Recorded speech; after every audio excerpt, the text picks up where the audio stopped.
क्या आपने कभी सोचा है हम दुनिया की चीज़ों से इतना ज़्यादा जुड़े रहते हैं और बाद में एहसास होता है कि उनका इम्पोर्टेंस उतना था ही नहीं।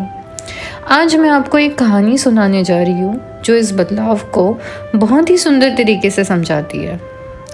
देखिए इन बच्चों को, इनके लिए ये छोटे छोटे कंकड़ और पत्थर सब कुछ है।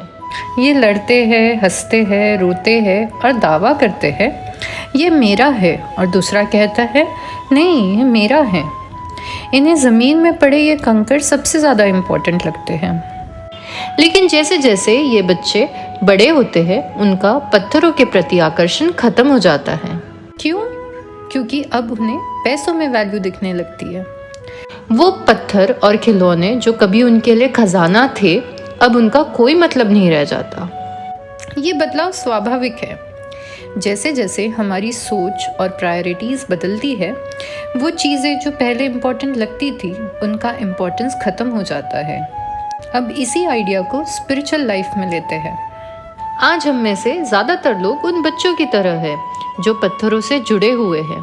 बस फ़र्क इतना है कि अब हमारे कंकर दुनिया की भौतिक चीज़ें हैं, पैसा, शोहरत और संपत्ति।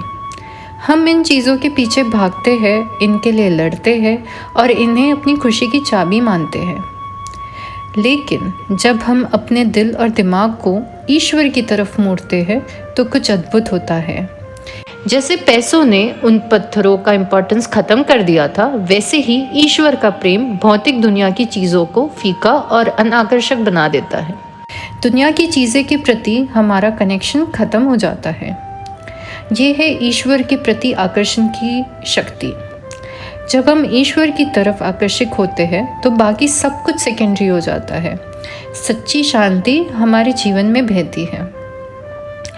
तो इस जर्नी को शुरू कैसे करें? छोटे छोटे कदम उठाइए। हर दिन कुछ पल प्रार्थना, ध्यान या आत्मचिंतन में बिताइए। टेम्पररी चीज़ों के बदले परमानेंट ईश्वर से जुड़िए।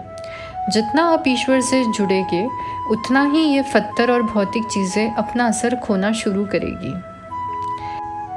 अगर ये संदेश आपके दिल को छुआ हो तो लाइक करें, शेयर करें और चैनल को सब्सक्राइब करें। आज ही अपनी यात्रा शुरू करें। ओनली ऑन सोच समझ सीख।